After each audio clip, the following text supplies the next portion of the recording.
Hello, everyone. Hello, hello. Let me see.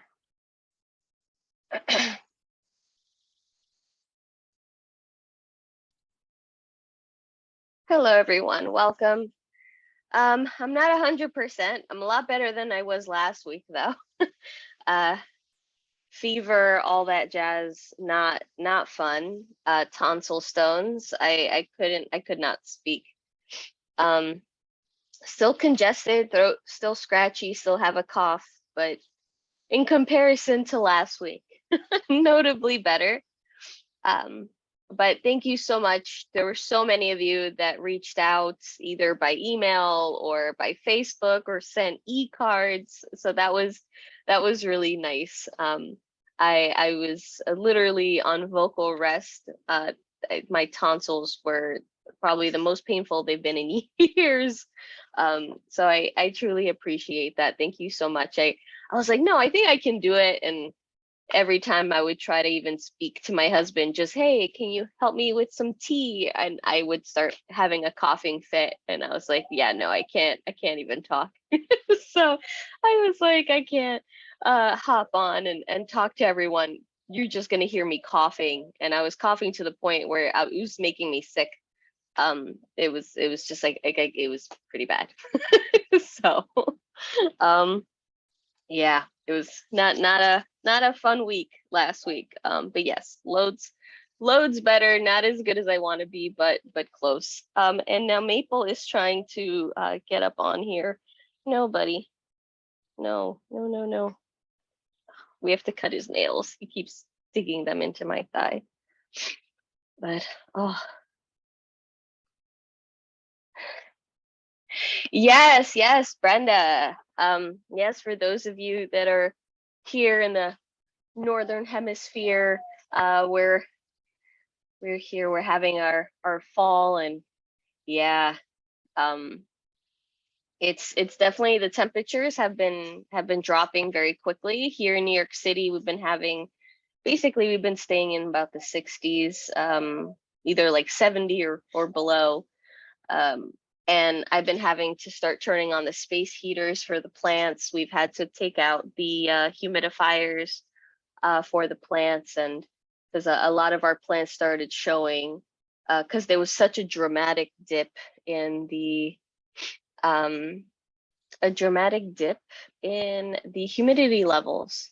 So we were keeping our windows open because of the for the air circulation and such, and um, yeah, it just dropped pretty significantly. So right now, with the humidifiers and the heaters on, it says it's 62% humidity, which is pretty good.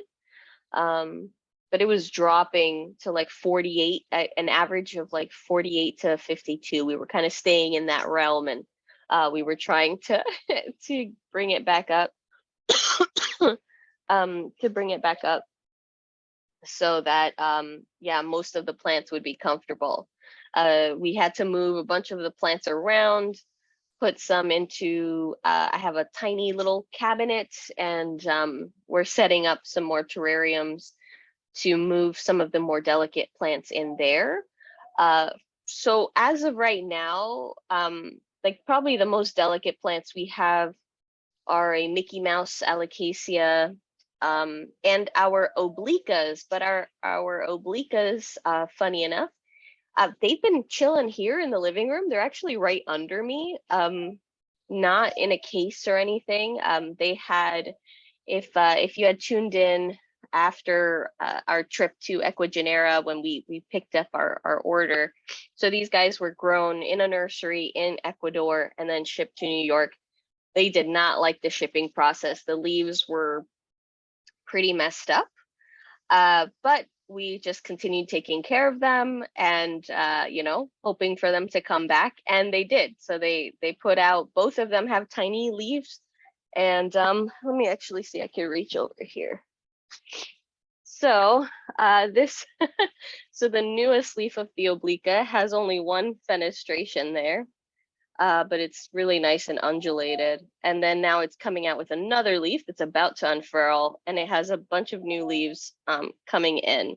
So this was the original stump. that was crispy when it got here from Ecuador. And so the leaves were yellowing, and they did not like shipping.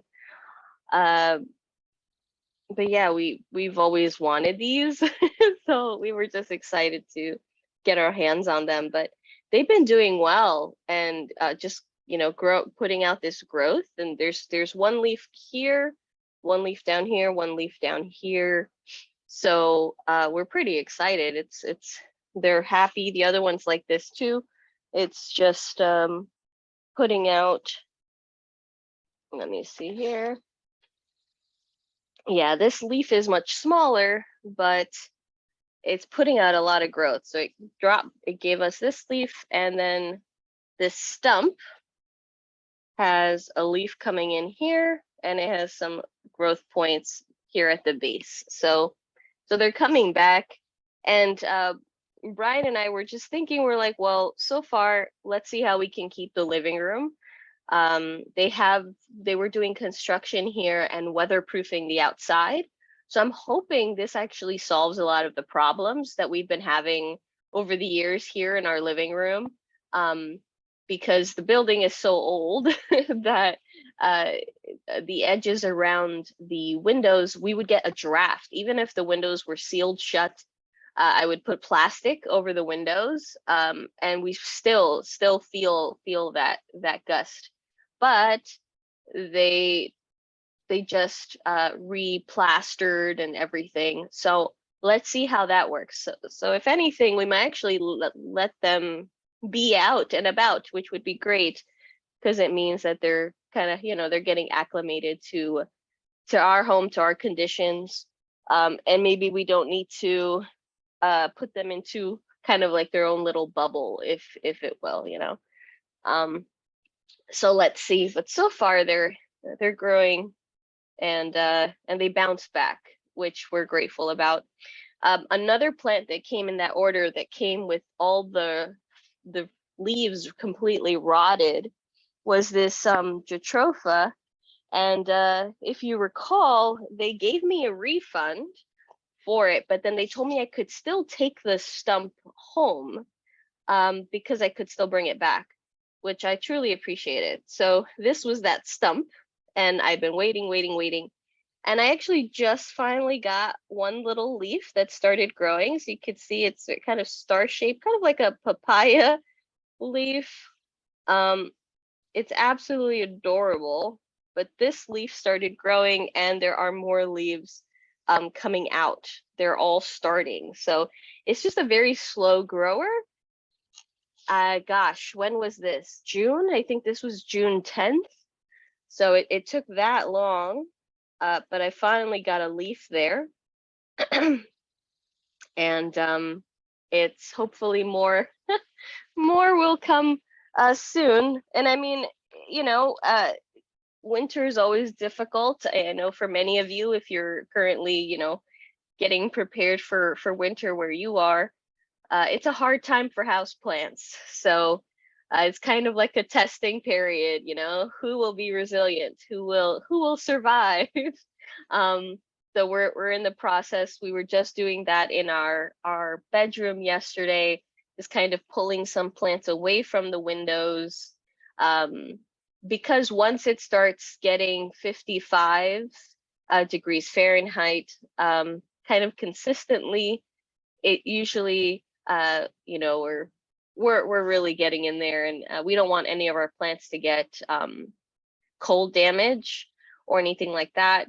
A lot of them live by the window year round, and they're perfectly fine. We have like opuntias, and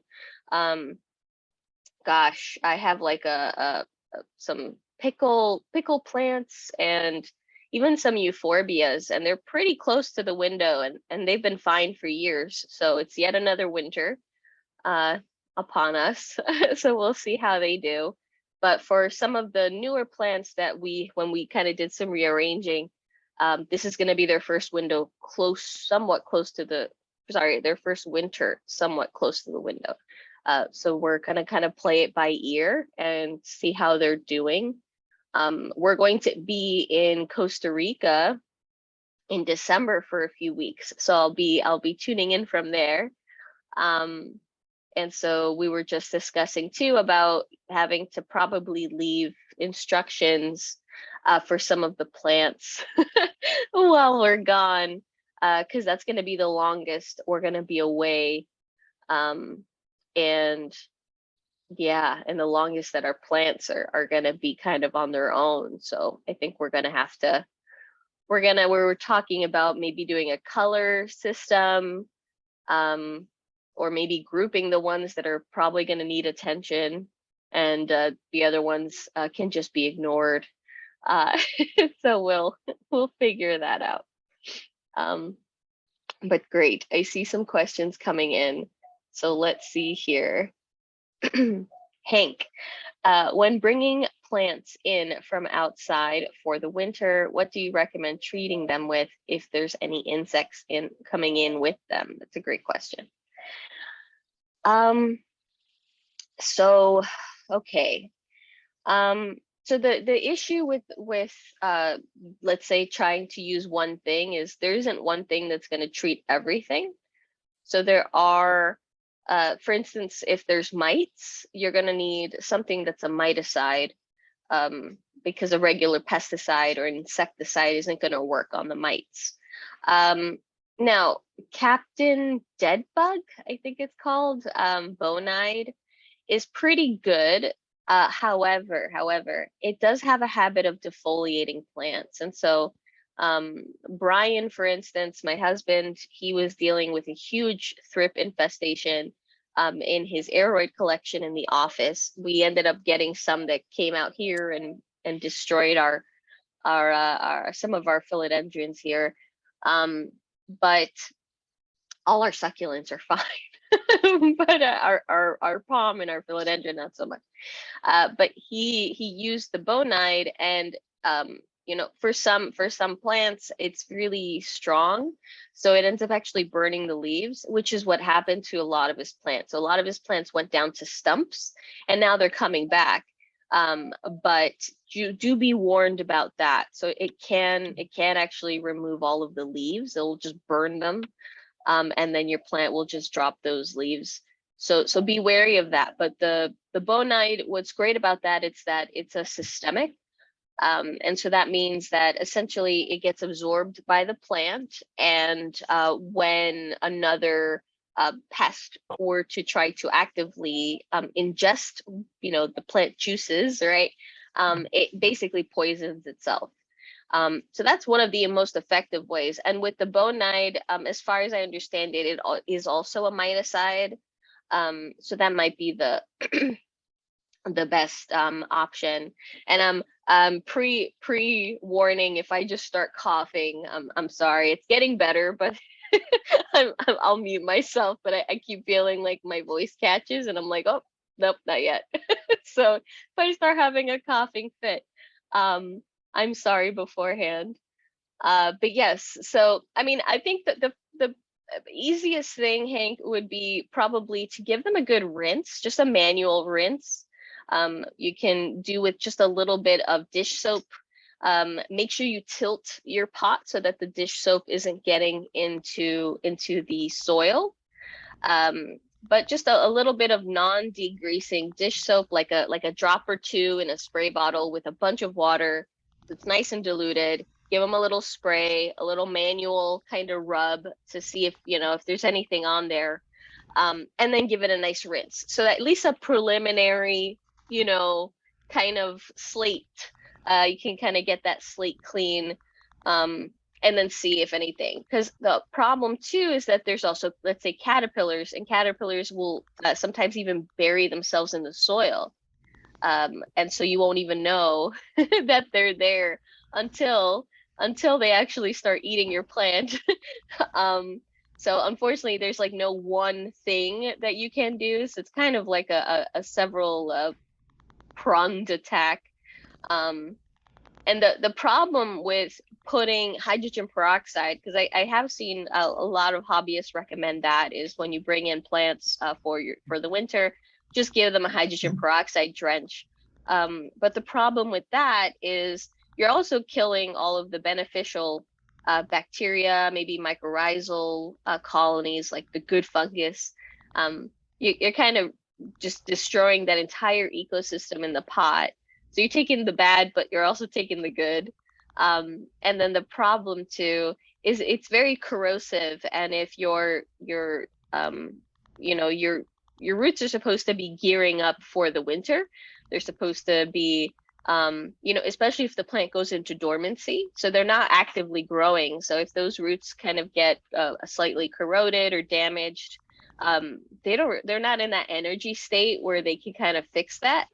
And that might be a hindrance to their survival during the winter. So I don't think hydrogen peroxide drenches in the fall are the best course of action. But yeah, so I would just say a preliminary rinse, kind of manual rinse, see if there's anything on there, you can get it off. And then just kind of definitely keep them away, if possible, of course, from your indoor collection for a few weeks.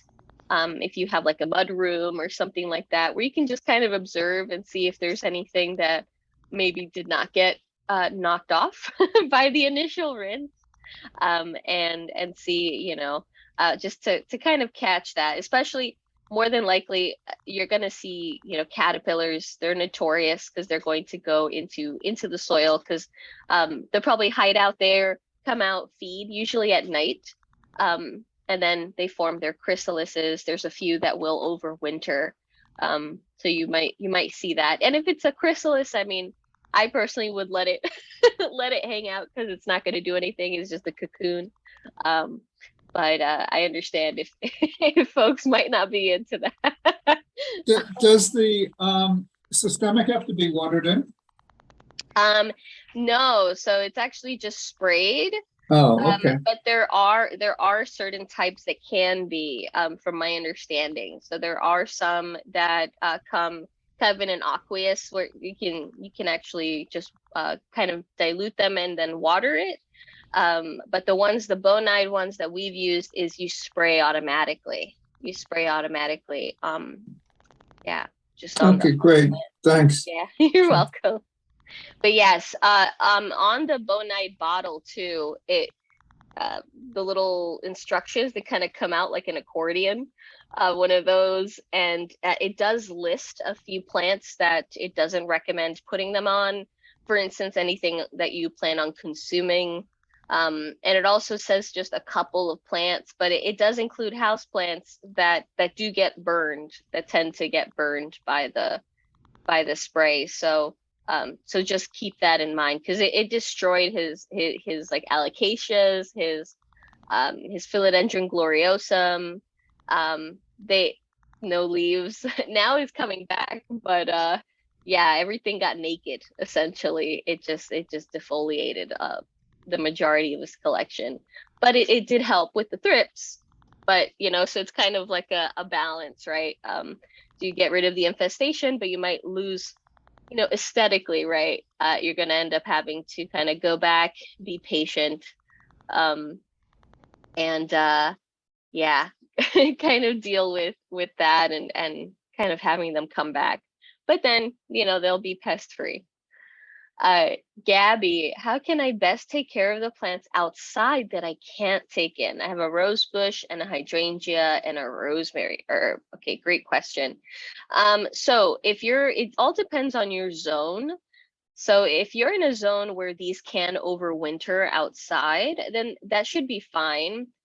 You can do certain things to mitigate that, though, to help with helping them, right, with the freezing process.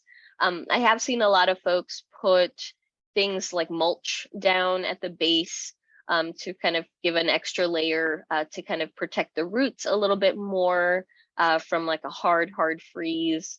Another option, I have seen folks cover things in like black plastic and things like that.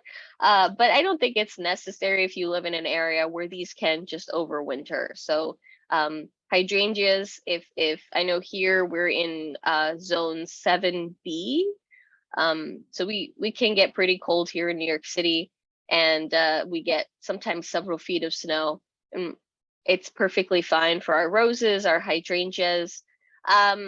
in terms of rosemary, I have seen a lot of folks have lavender, sage, and rosemary that comes back every year out on Long Island. I haven't seen any of my neighbors growing it. But I mean, I know it overwinters, so I'm not sure if maybe it's just not popular in my neighborhood. But yeah, I know in Long Island they definitely overwinter. And so yeah. So just look up your zone and try to see if these species will overwinter in that area. If they can, you really don't have to do anything. Again, you can add mulch to the base. That can be very helpful, but you don't really have to do much. Now, if you're in a zone that doesn't, then that is where you might want to take those extra steps if you really can't bring them in, right? So some folks will cover their plants. They'll prune them back, and then they'll cover them basically in plastic, like a giant black plastic bag, to kind of just, you know, keep some of the harsh wind and the snow and stuff like that off of them when the time comes. So that might be something to consider if you're not in a zone where they'll overwinter easily. Lori, oh yeah, Brian put that obliterated my leaves. Yes, it did. I was just mentioning that. That it just took your leaves. Lori, what does cold damage look like? I have a 40-year-old heartleaf philodendron that suddenly looks mottled and unhealthy. It's near our terrace door and may have gotten too cold with the door left open. Whole plant looks sad. Yes, yes. Yes. So what happens is cold damage can look different depending on the species, but with foliage plants, you can definitely see sometimes a lot of these little dots, basically. And what's happening is that the cells inside of the leaves are freezing and then they explode. So it almost looks like edema, like when the plant takes water too quickly and it's been overwatered.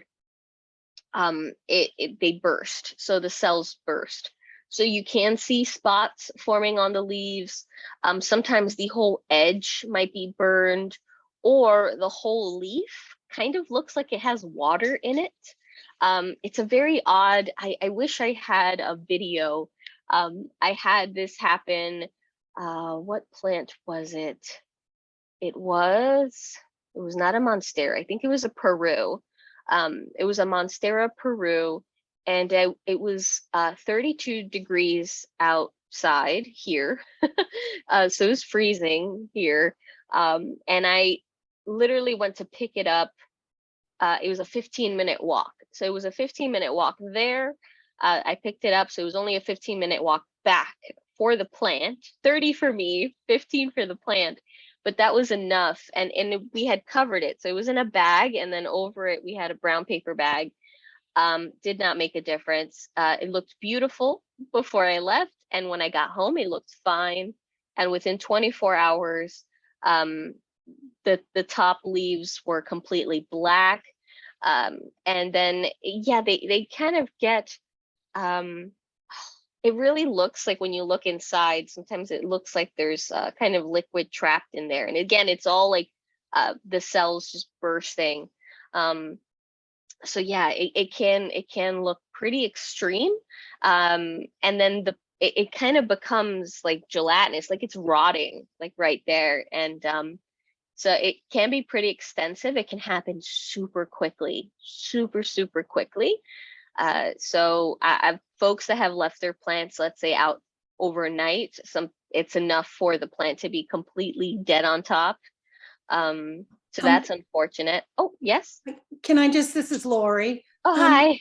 I don't think it was frozen. It just got chilled. And so what it looks like is, there's nothing that extreme, but the whole plant looks really sad, and it's getting some yellowing and just a real fine mottling through it. It's not frozen. Oh yeah. I'm in New York. So yeah. it's the same temperatures. So I'll quiet and let you answer. No, no, no. Yeah, no, it doesn't have to get completely frozen to show those signs. So even when it gets, so that's why I was just saying it's like a range.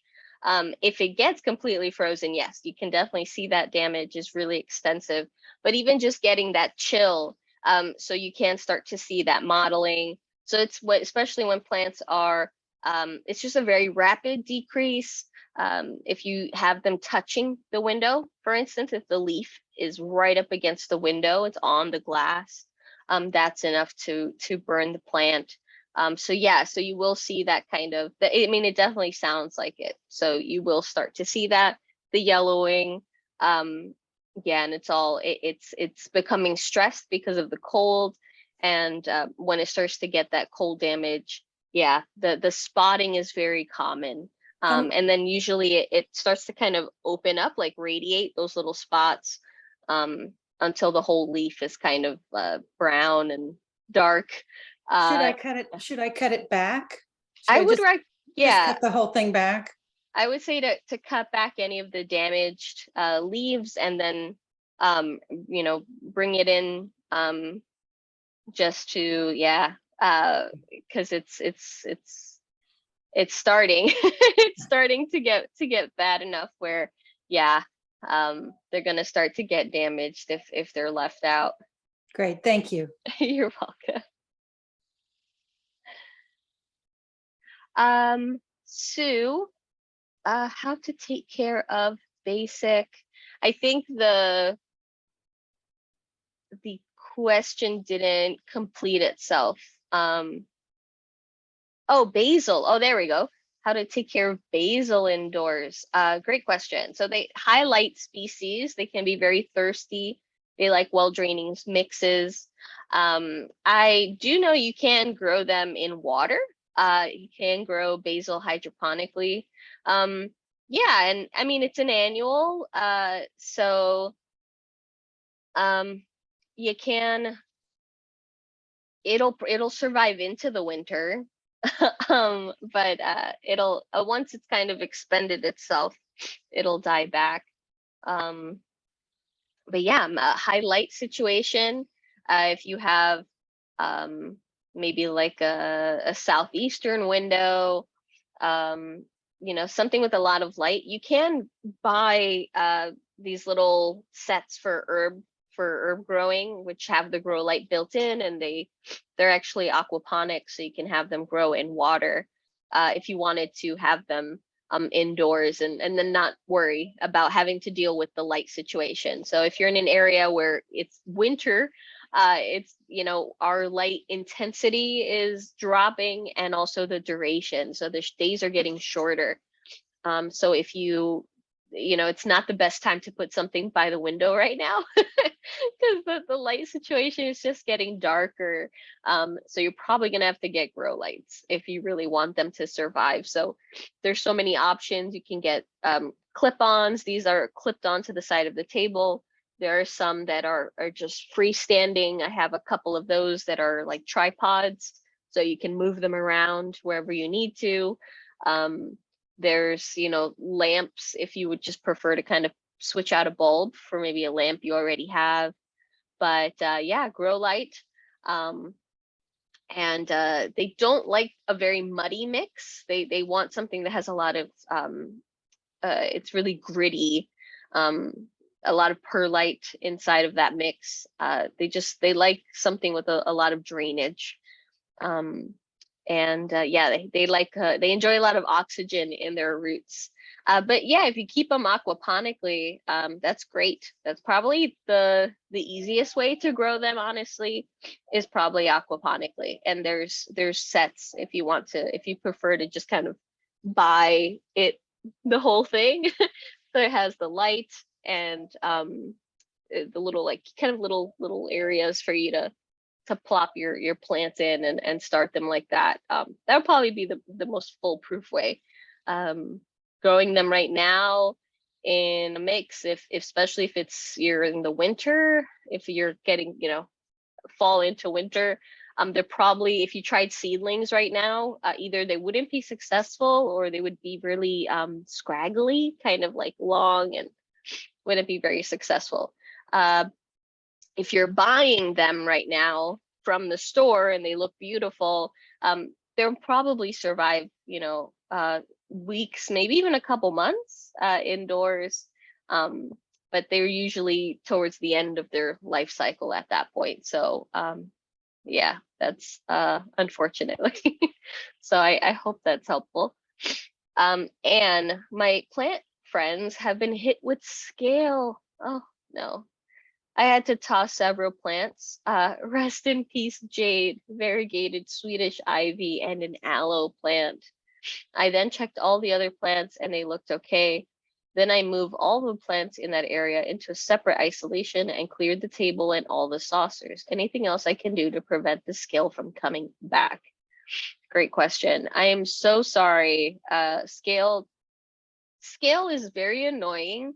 Thankfully, it doesn't spread as quickly as other pests do because scale are very slow. But the problem is if it's been there for a while and you hadn't caught it, it's probably gonna spread to all the plants in that area. Yeah, certain things you can do.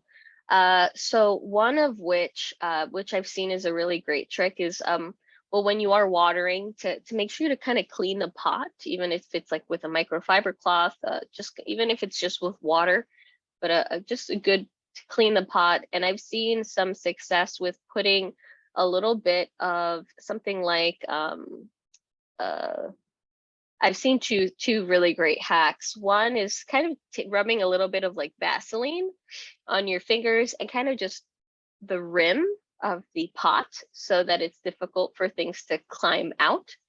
That was a good hack. I haven't tried it personally, but I think that's pretty smart. Another one is diatomaceous earth. So you can start adding that to the top of your soil, so that anything is not kind of climbing onto the soil and then out of the pot. That would probably be the easiest. You do have to replenish it if you are top watering. So every time it gets wet, you have to kind of add another layer. The diatomaceous earth will not harm your plants. So you can do that. I would be wary if you have any asthma. I personally have asthma. So when you do open the bag, it's a very fine dust. It's like flour. So you don't want to kind of open the bag like a bag of potato chips because you'll blow that all in your face and you'll have a coughing fit and get very it'll kind of agitate your air passages. So don't kind of open it like that. You want to be very mindful that you're opening it very slowly. But yeah, you can definitely add that to your mix, to just the top layer. You can do that. Yeah, I mean, just it's great in terms of isolating the plants. Now the problem is that sometimes scale can fall off. So if you do have like a shelf system and you have plants with scale on top, they can kind of fall off when they're still young, because once they're old, they're mature, right? They basically fuse themselves to the plant. That little shield that they have, it's like these secretions, and they kind of fasten themselves to the plant. So it's really when they're young that they could potentially fall and kind of rain down on the plants below. So just intermediary checks, maybe making a note to self to once a month, just kind of give them a really good inspection, all your plants, just to make sure. That's a great way to just mitigate any pest pressures, because then you have a standing time that you specifically check for this, because I understand not everyone is able to do it every time they water. That's what I try to do because we have such a big plant collection. I don't have the time to look at every plant every week. So what I do is when it's time to water those plants, I have the plant in front of me, and that's when I do a full check. Water, if I need to prune, do I need to top off the soil? Is it going to need a new pot? I'm kind of check everything. Do I need to clean the leaves? Anything I need to do, I kind of do it right then and there when I have the plant in front of me. So if you have a plant kind of care routine like that, then you can kind of just add that into your routine is a full inspection, not just the water and kind of let me pretty you up, but also let me see if there's anything growing on you that I can kind of nip in the bud now before it becomes a problem. But some folks have their plants kind of in, designated areas, and they have the watering can, they know how to water them. So they're not really they don't have the time to sit there and really look. So I think just marking it down, maybe even if it's at least once a month that you set aside, maybe the second Saturday of every month is going to be your plant inspection day, where you'll go around and, inspect the plants just to see if there's anything going on. So that another great way for that too, to kind of mitigate any potential pests, is also cleaning your leaves, and that can be tied into when you're inspecting them. Cleaning the leaves, again, minimizing the potential for at least pests to get into a full-on infestation. So that would be great. Cleaning your leaves, inspecting your plants pretty routinely. Yeah, I mean, I wouldn't say oh my gosh, go and spray all your plants with systemics, because that's not conducive, like, long term. And you'll probably damage a lot of your plants that way. I think those are more so when it's like the last ditch effort, like it's a really bad infestation and you're like, I need to bring out the big guns, or this is going to become an even bigger problem. So I would say, especially if you have like rare collections, or like us, we have a lot of rare species, and a lot of money invested in our collection. So I know Brian definitely was like, okay, we got to bring out the big guns. We need to use the bonide because it got that bad. But if for scale, it's manual removal tends to work. And yeah, there are certain things like horticultural oils that work really well for scale. So you can try to see if I haven't used any horticultural oils indoors, but I know that there is one for houseplants. The name is escaping me.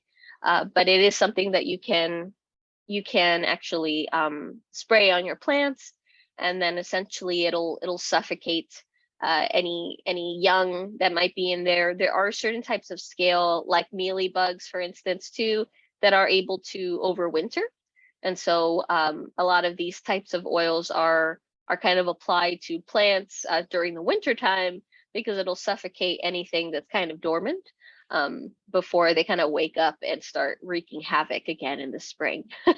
So try to see if maybe there's some horticultural oils you might want to use. I would advise against using things like neem right now, more so because neem can make your plants very photosensitive, so it makes them very sensitive to light.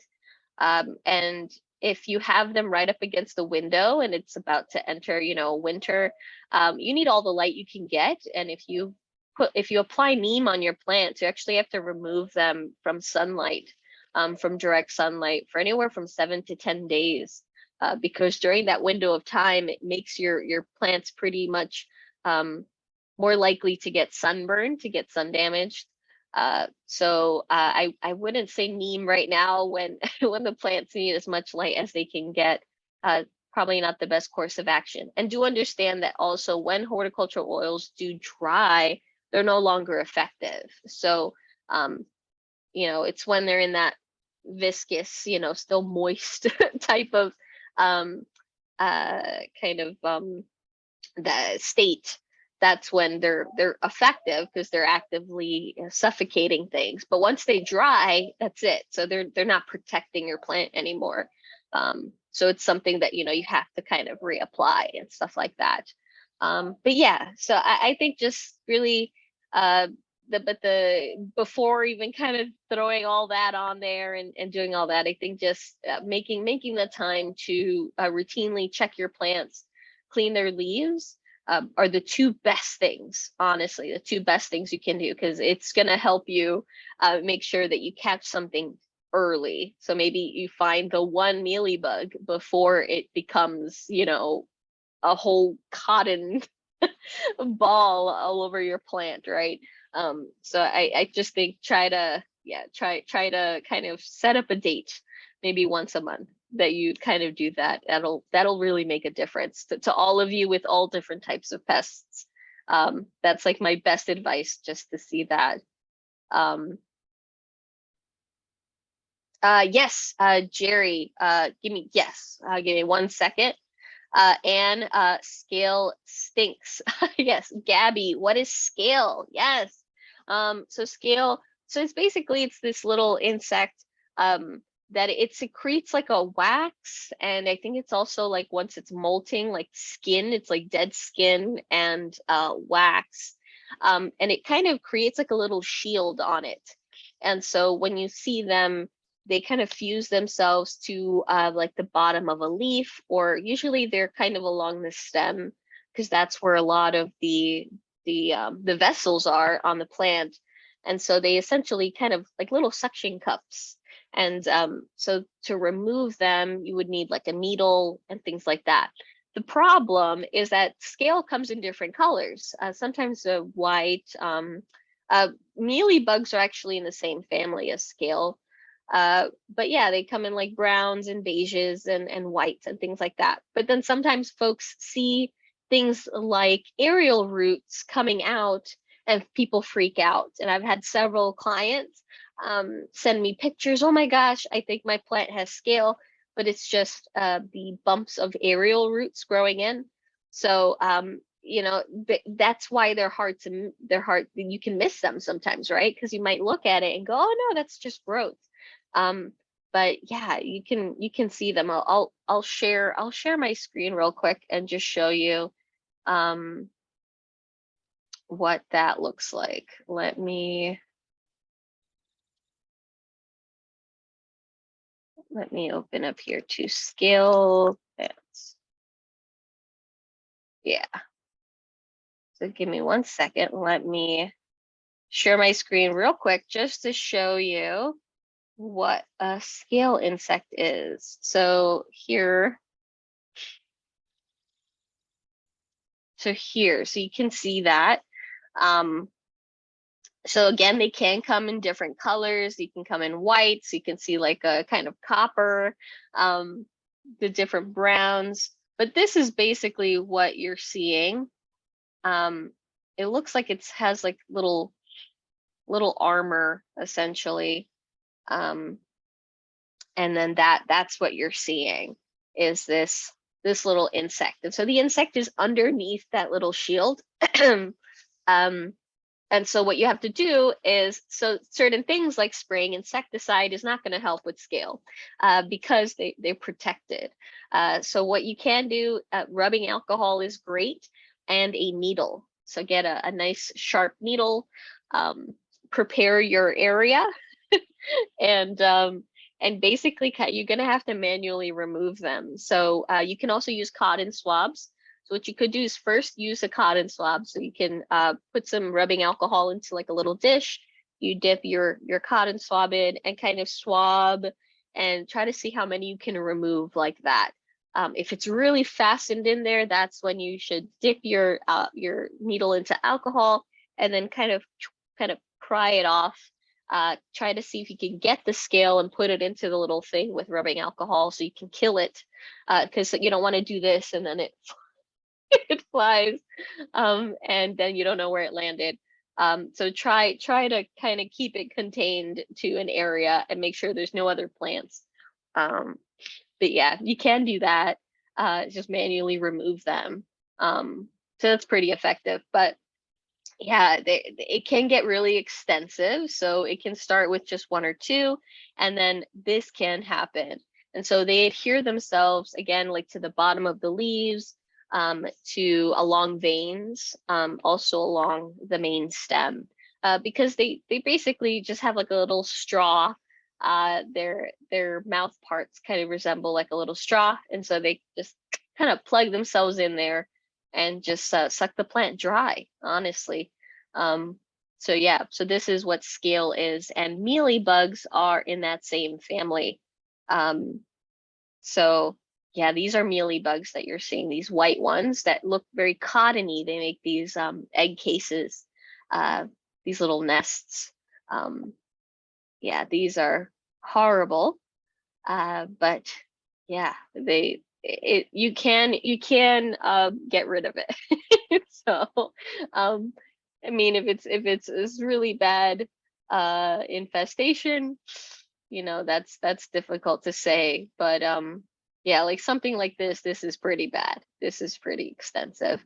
I would probably recommend just either chopping it back, or just, I mean, you could spray maybe a horticultural oil on it, but you might lose some of those leaves, if not all of them. But yeah, that's a pretty bad infestation there. Let me see. Oh, Irene, can I leave snake plants outside all winter, or should I bring them in the house? If you live in an area where the winter like it gets cold, beneath 55, 50 degrees, then definitely bring in your snake plants.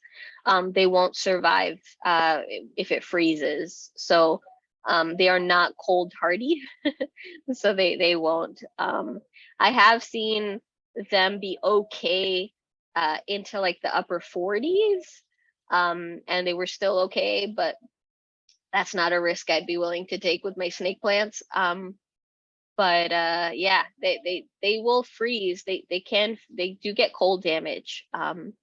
So I had one a few years back that I had next to my southeastern window, and it was right up, it had a leaf that was right up against the window, and that one actually got cold damaged. The rest of the plant was fine, but I lost this really nice leaf. So yeah, they're not cold hardy. So I would definitely bring them indoors if you're in an area where winter does get substantially cold, right? Because I know we get folks from everywhere on here. But yeah, if it gets to the point where it's like 50 degrees and below of Fahrenheit, I'm not sure what that is in Celsius, but yeah, that would be way too cold.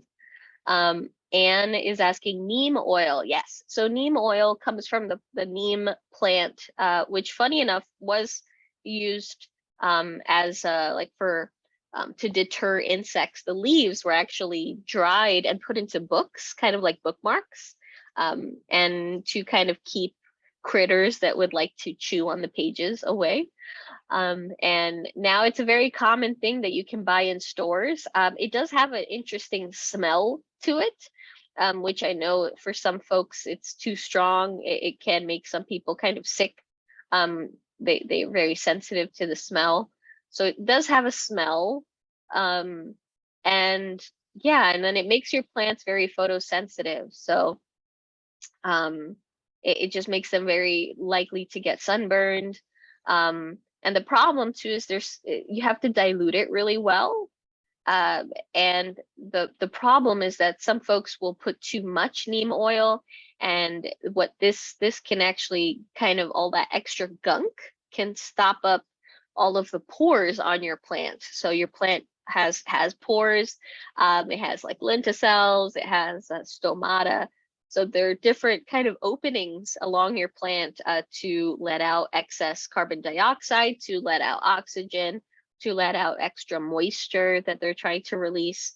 And so what ends up happening is if you block those passages, that can be of a detriment to your plant. So so avoid putting things that are really gunky on your plant. Like I wouldn't recommend putting something like olive oil. It's just too thick. It can be damaging to your plant, because it basically kind of like suffocates the plant.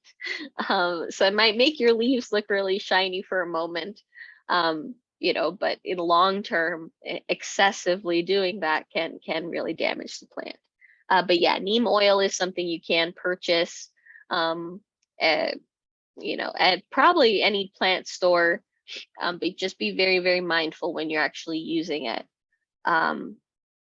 Yeah. And Jerry says he wanted to show some plants. So Jerry, let me find you. Oh, here we go. Oh, awesome. Oh, that is so cool. Oh, I think that's in the spiderwort family. Might be. Is it in the Tradescantia family? Hold on. Oh, ask to unmute. I think you're still set to mute. Oh, there you are. On a hike up to in Seminole Forest, and I found these. There was one big one, and I was able to grow it. And what's amazing about, I don't know the name of the plant, but what's amazing about it is that in the axils here, what happens is you get like a scoop of a plant, and all these little white flowers are inside of it. It's really pretty. But the big one I lost during the hurricane. Oh, But I got their two daughters and they're doing well. And I just noticed this morning, one of them is shooting out a new, I don't know if you can see it right down here, yes. shooting out a new baby. So I don't know the name of it, and I know every plant in the world. So I figured, I try. I have a what's it called? I have a theory. I think it's in the Tradescantia family. It's these things,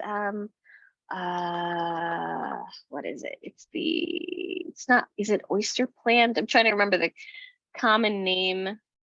See, it's reminding me of this.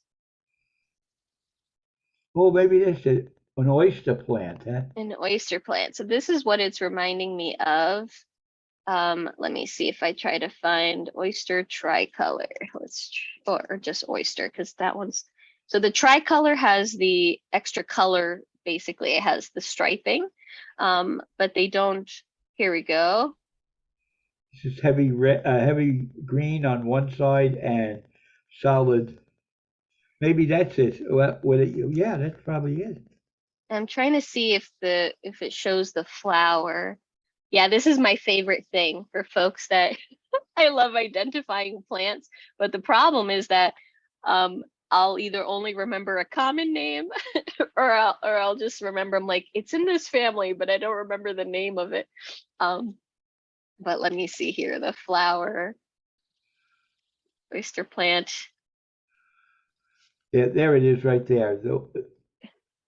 There we go. So it's a Yeah, Tradescantia. So yes, so it is a it's a scoop. It's like Tradescantia. a scoop. Yeah, Transcendane, well, I gotta write that down. yeah.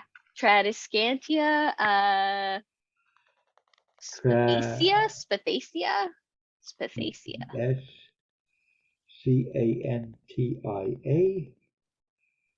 Spathacea, Ah, Spathacia. There we go. Spathacea, and it's called oyster plant. Yes, is the common name. Thank you very much. I Oh, was you're welcome. myself. I have one more. One more. Of course. This is an easy one for you, but I was just wondering if it's a hybrid. This one I actually Ooh. found on the road, Ooh, like okay. like a roadkill type of thing.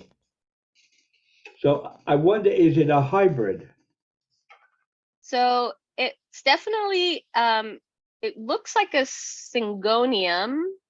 However, I know that we have been getting an invasive plant called the Italian, I think it's called the Italian aurum that kind of looks like syngonium. I think they're in the same family. Hold on, Italian. It's an aurum. invasive plant, this? And so let me see. And so here, aurum italicum, there we go. But that one looks more like a syngonium, the ones that you're showing me. So this is the Italian the Italian arum, basically, that has been kind of prevalent in some areas. It's some folks kind of planted it outside and then it kind of spread, but it does produce these types of kind of these stalks with the flower. It looks very much like a peace lily flower, and then it creates these kind of fruits that look very much like Jack in a Pulpit. But what I think what you found looks like Syngonium. That looks more like the Syngonium, which is, so it's in the same family. But what you have looks like a Syngonium holly. Or is it Syngonium? Maybe it's maybe not the holly. The Some of the leaves are like white with just a little green. Some of them have a Yes. little more green in them. I don't know if you can see that. And some of them are just like that. Yeah, maybe it's a white butterfly. So see this? So you could see that some of the leaves have like the veining, some of them start coming out kind of white. Yeah, there's one that's, I don't know if you can see that one. It's all white. So Do you think yeah. that I'm keeping it in the sun too much? It's in the window. No, I mean it looks great. It looks really happy. I would say to keep it wherever you're keeping it, because that is a very happy a very happy Syngonium. Syngonium, Yeah. Syngonium. Yeah, Syngonium. Yes, Syngonium. And it looks like there's several varieties, and there are several hybrids. That one looks like it might be a white butterfly. I was thinking a holly because I know they get the white leaves, but I think they get all white leaves. But the white butterfly gets some white leaves and some with that coloring, with the actual like striping, and you can really see the veins like that. So might be a white butterfly. That's an interesting Thank you find. very much, but Of course. you absolutely amaze me. I sit here in awe how somebody can know so much. I really feel like a dumbbell. Well, No, really, no, it's I don't know how it works in my brain. Um, I always unbelievable, unbelievable. it's really fun. I really don't know how my brain does it. It's not like I have no idea. Well, But you see, I love this.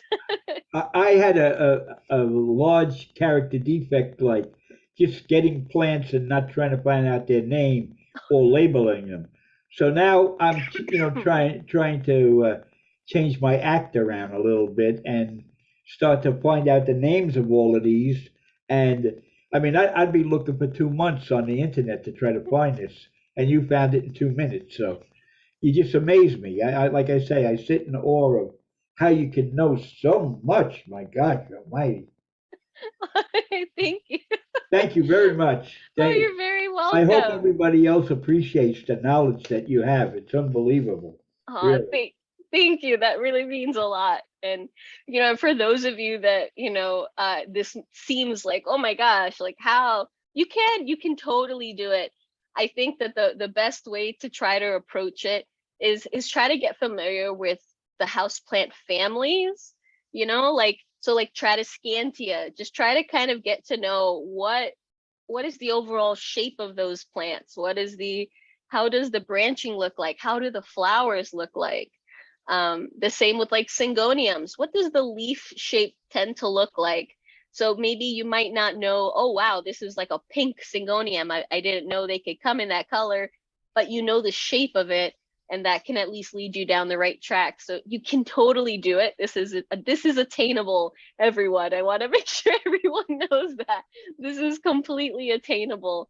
I do hope to offer that in the future, maybe like a class just on houseplant identification, but like really really strong kind of focus on that, because this is fun. I love doing this. So thanks for everyone when they give me these like puzzles to solve, because they're awesome. But thank you, Jerry. I'm so happy I was able to identify those for you. Let me see here. All right.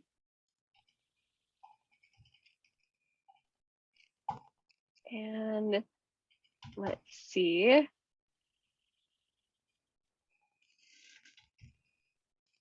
Oh, Gail, I'm glad. Yeah. Synth, what app do you use to identify plants? Oh, I personally don't use any apps. I mean, I know of apps. I do use iNaturalist to upload things that I've found. But I think I only ever searched iNaturalist like one time a few years ago. But no, I wasn't using any apps, Synth. I just used Google. I just remembered that it was an oyster plant, and then I shared my screen and I just entered oyster plant into Google, and I found what I was looking for. So no, I wasn't using an app. That was just my brain and Google. So Amazing. Oh my God. so no, I wasn't. Catherine, yeah, funny, like a musician. Yeah, it's like once you have it, it's very odd. But yes, please, folks, if this is, like I said, it's completely attainable. So it's just over the years of working with them. I think it's just I very much like pattern recognition. I love identifying, and so ever since I was little, and so this is the same with animals. And so yeah, it's the same. Because that's what I do here in New York City. I lead walks in local parks, and so I identify plants for people, mushrooms, insects, birds. So it's not just the plants. And I think it's just my brain really likes pattern recognition. And so I'll see things and I won't even think of the plant for several years, and then somehow in the deep recesses of my mind I remember the name of it. So but yeah, it's just practice, and just really kind of just really like kind of zeroing in on those, and so you can totally do that. um Synth, if I can only bottle how my brain works, yes, that would be great. I would love to share that. I would love that. Yes, Cheryl, exactly. Jerry, you're looking great. We have people in the comments appreciating Jashiki. It's great. You looking awesome. And Gabby, can I show you a plant that I don't know what to do? I don't know what it is either. Yes, Gabby. Let me I'm showing it to you right spotlight. now. Oh, awesome. So that is a pothos. No, not the wrong Oh, plant. But oh, this one. sorry. Oh, that also looks like a syngonium. So I don't know what to do with this plant because Mhm, all the leaves fall off. You could see how the stems have like no leaves on. mhm. And what happens is I was like playing around, like, am I watering it too much or am I watering it too little? So then I found that when I was watering it too much, all the leaves turned yellow and then fell off and died. And then I wasn't watering them, and it's like this now. So it looks like it's okay, or it's better than it was, that's for sure.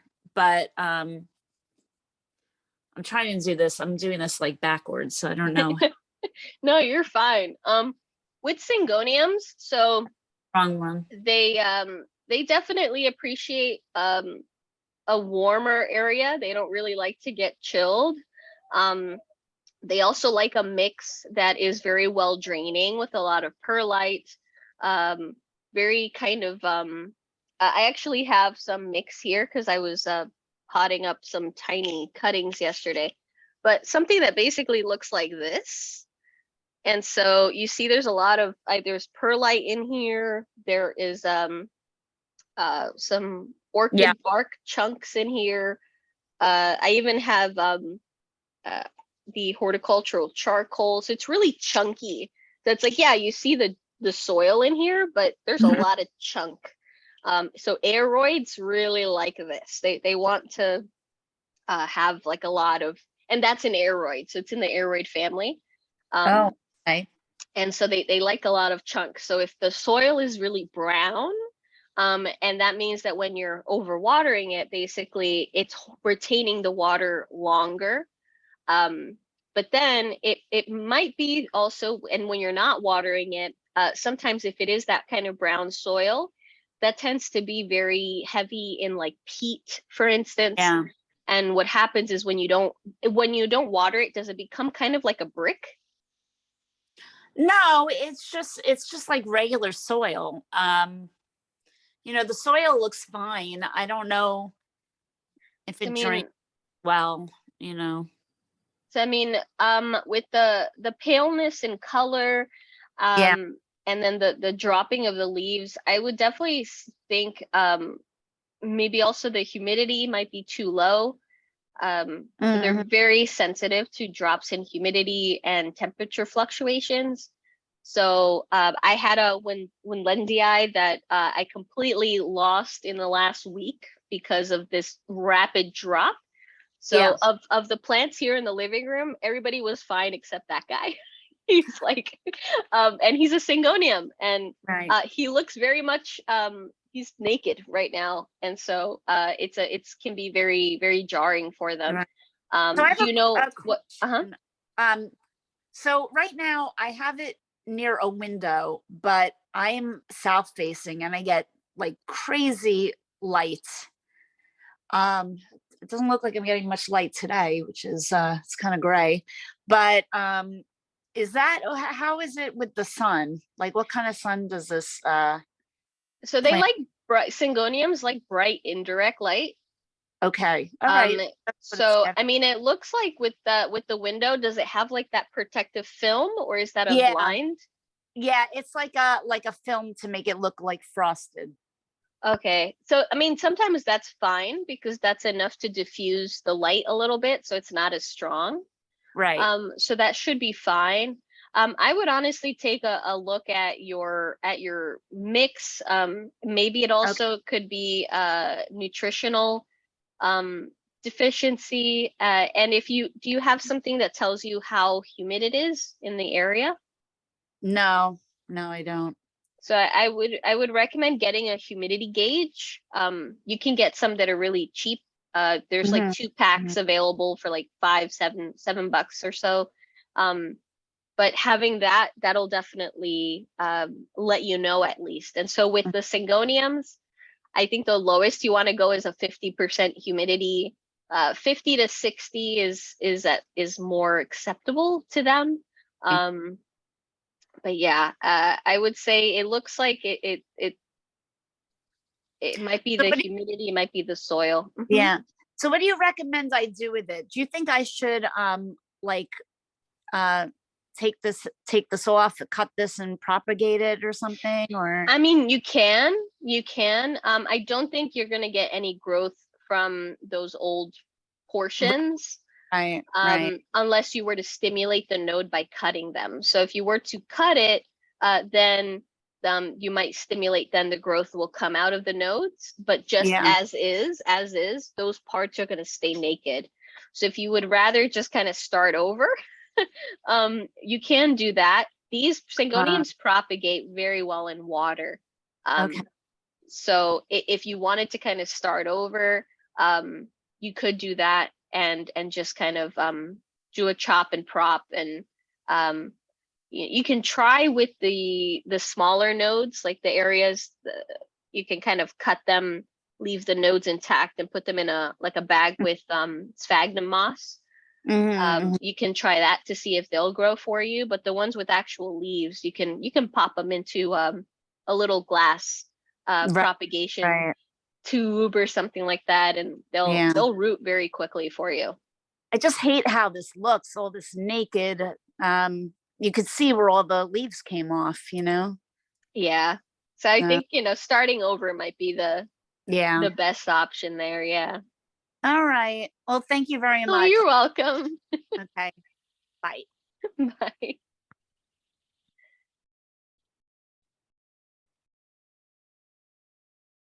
And Tanya, yes, absolutely. I am adding a spotlight.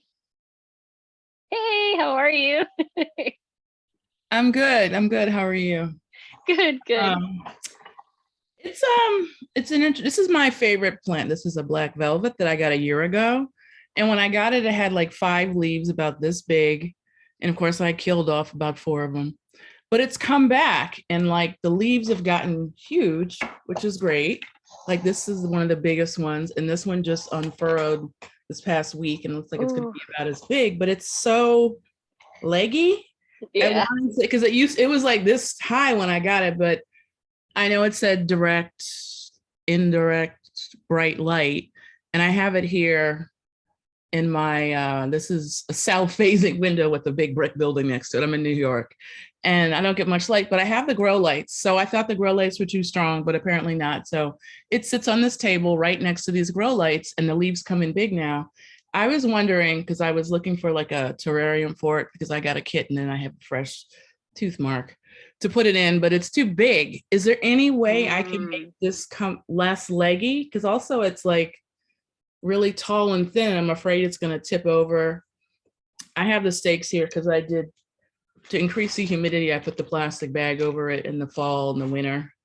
No, And that's smart. that does really well for it. So is there any way to make it less leggy, or that's my biggest, can I make it short again and still get these big fat leaves? What would you suggest for that?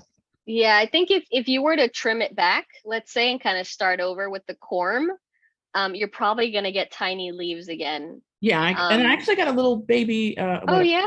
I have a little baby that came in too, so with 2 little leaves. Oh no, that's great. Yeah, but I think yeah, if you were to cut it back, you're probably gonna kind of start over and get tiny leaves, and then it's gonna take a while until you start getting those big leaves again.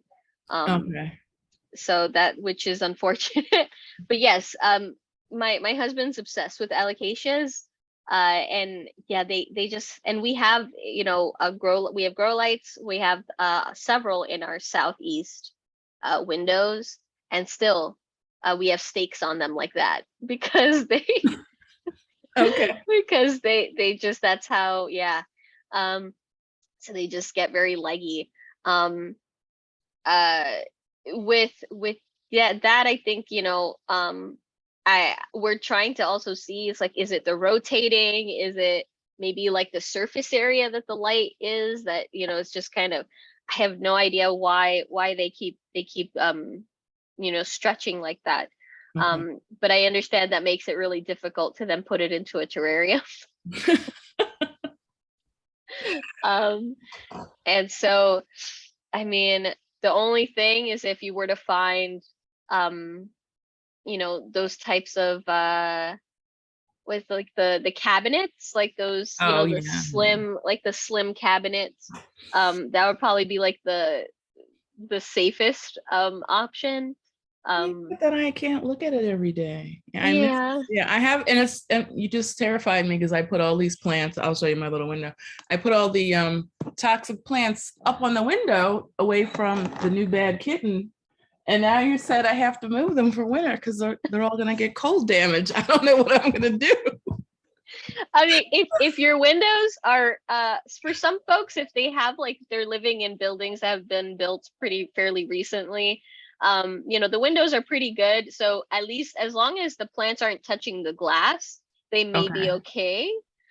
My building was built almost 100 years ago now. It's just a couple years shy. So yeah, Mine too. our Yeah, oh, yeah. okay. 1926. I know. Yeah. Yeah. Yeah, so we're, yeah, we have no choice but to move them, you know, at least away from the glass. For some of the plants, you know, like I said, the ones that have been through it, they've survived our winters.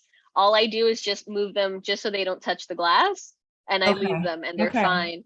But if you recently move them and this is going to be their first winter, I would say, one, make sure they're not touching the glass, and maybe just kind of keep an eye on them. If they start looking like they're turning yellow, they're starting to get kind of spots, or they're looking kind of sad, then try to move them, you know, as far as you can. either on the little shelf itself, um, or Okay. yeah, because another option is there is that kind of like plastic that you can put on windows during the winter. Mhm. Yeah.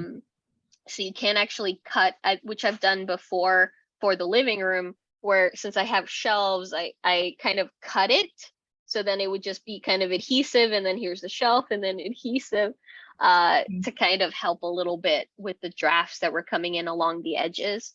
So if that's something, if you're like, okay, I really can't move the plants, that might be an option to just kind of add some of that insulation plastic in like the areas of the glass itself to offer a little bit of protection. Okay. Yeah, I actually, two of the plants I did have in the window last year, and they were okay. What's it? The palm and the pathos. So they did okay. So I hope Okay. the rest will too. Okay, great. I hope so. Thank And you. especially if you have a brick building, you said.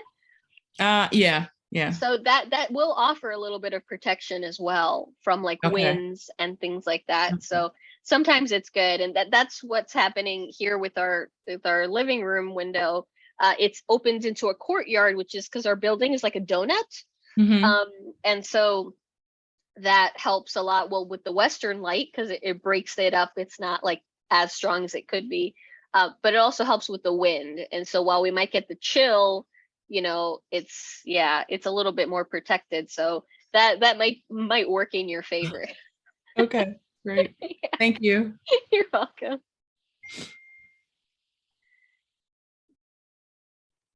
And Jerry, you can always get a light stand 3 or 4 feet, 4 tiers high, 4 feet in length, and use the LED lights. And with a 3 tier, you can grow a bunch of plants. That is very true. Yes, absolutely. There are definitely options. There are definitely options with yeah. What I have now is within the last year and a half, 2 years. Gosh. I think it's only been that long. It could be longer. The last couple of years have kind of melded together. But I get these stands, these kind of rolling carts that are really narrow. And I love those. And so I have like 3 of them. And so what I like about those is that for some of the plants that, for instance, we had on our heater, so we keep on our heater in like the late spring once we know the heat is off, and during the summer they're on the heater. But of course, once it started getting cold, you gotta take them off before they burn, because yeah, our building's heat can go pretty high, and so putting them on the little cart, and then there's wheels, and so we're able to kind of put them there. Really, it's nice and slim. We can have it closer to the window, so the light change difference isn't too bad, but at least it's not right against the window, so it's kind of like a little mobile stand for the winter. So I tried that last year as well, and I've done that even here with a couple of like my Hoyas. I've actually set them up with grow lights as well, so my little carts. I'll show you guys maybe, yeah, I'll do a class on that on the carts, because I had a lot of fun with them, and they've been really useful for my for my collection. So I'll show you what in the world I'm talking about. I'll just do a whole class on that, so you understand where. Let me see, like a rolling cart. It's something like,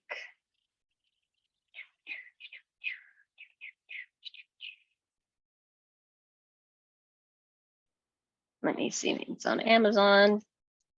I got mine on Amazon, and it's really lightweight. But just to show you what in the world I'm talking about.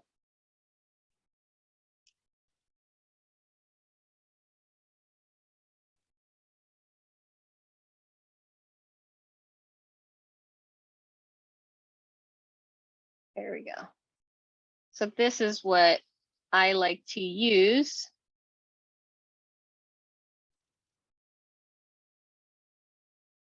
hold on. There we go. So can you see the screen? Trying to see if this is the one. So I have a few of these. I have like 3 of these around the house. And absolutely love them. They're really lightweight with the bars because it has those slits. The little bars I'm able to connect. I was able to use zip ties and connect the lights, and it lets light through, which is really important. And they're narrow, so they're really thin. So I can put a couple plants if I need to.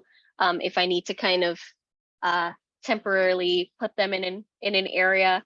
I have one where I have all my supplies on it too, so it's able to roll around if I need to bring different things, whether it's like fertilizers or if I'm using like my bromeliad fertilizer, or if I have it with like diatomaceous earth. I have a container with gravel and things like that. So if I need to top anything off, I have a little thing with my tools. And so if I need tweezers or scissors or anything like that. So I have like a little rolling cart that I take around from area to area, which makes it much easier than having to grab all the stuff, bring it out into a different room and do that. So I the carts have been awesome. So highly recommend these, but something of like that, it's really useful, especially if you have a really large collection. It comes in really handy. And Catherine, does it have to be repotted, or can the perlite be on top? Are you referring to which plant are you referring to?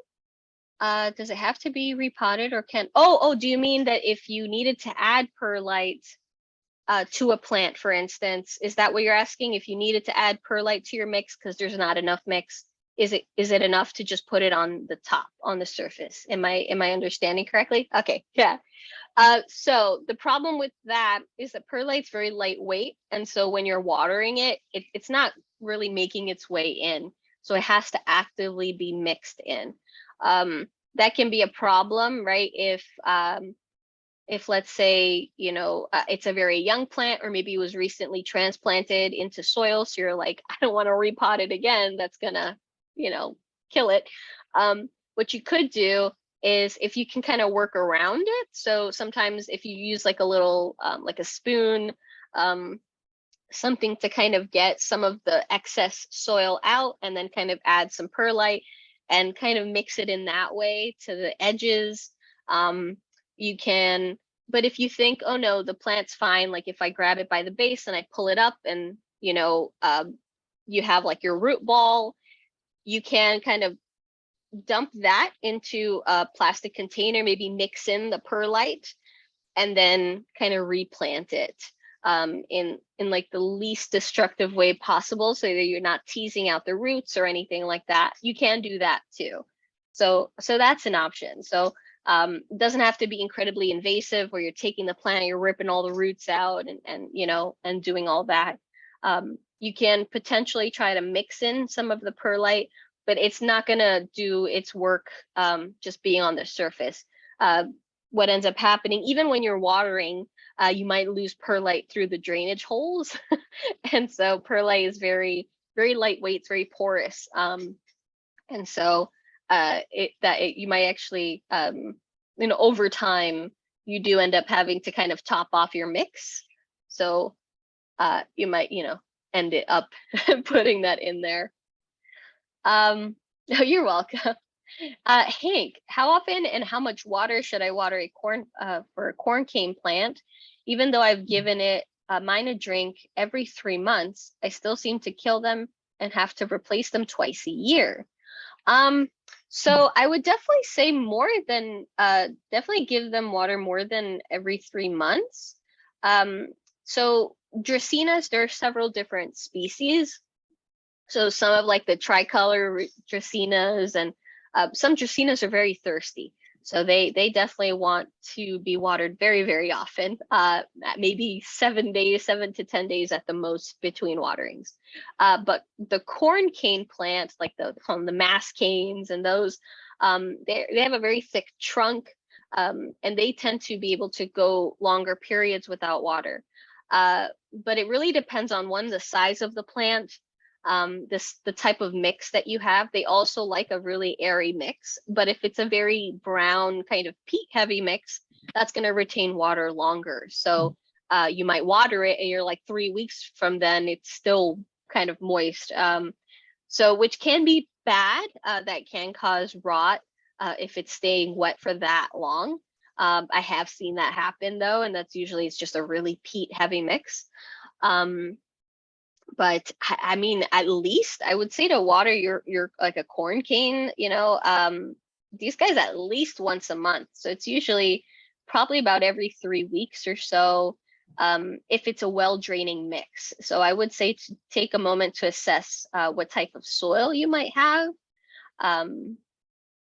Because yeah, about every maybe 3 to 4 weeks, at least once a month, I would say. And the probably best way to water them is actually to bottom water them if possible. So if it's a huge plant and you're like, yeah, I can't pick this pot up and water this thing from the bottom, then completely understand that sometimes that can't be done. But a really nice saturation is really great for them. But I would say at least once a month. Now, if it's like a giant planter, so it really, a lot of things come into play. Also, how much light is it getting? So plants, if they're in a higher light situation, they're going to use water much faster, much more quickly. If the plant is in a lower light situation, they tend to use water much more slowly, and so that's when they can easily get overwatered. So yeah, I would say kind of assess how much light is it getting? Is it drying out relatively quickly? Just know for that type of plant, you want to know that at the very least it's completely dry before you water again. So you want to let them dry out fully before you even water them again. But yeah, I would say at least once a month. I'm not sure every 3 months. Because even like our Dracaenas, we have some snake plants here, and our euphorbias, and our bigger plants here that do go long periods without watering.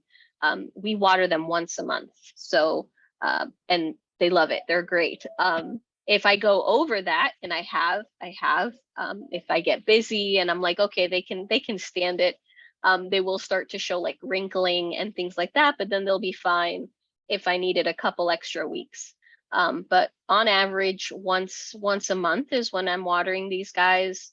Yeah, so A lot of water or a little bit each time? well, just you want to completely saturate your mix, so an equal dispersal of the moisture. So that's why I like bottom watering my plants, because they soak up basically what they need, and then I wait. So if it's a smaller pot, I give it like 15 minutes or so, 10-15 minutes. If it's a bigger pot, I might wait like 30 minutes.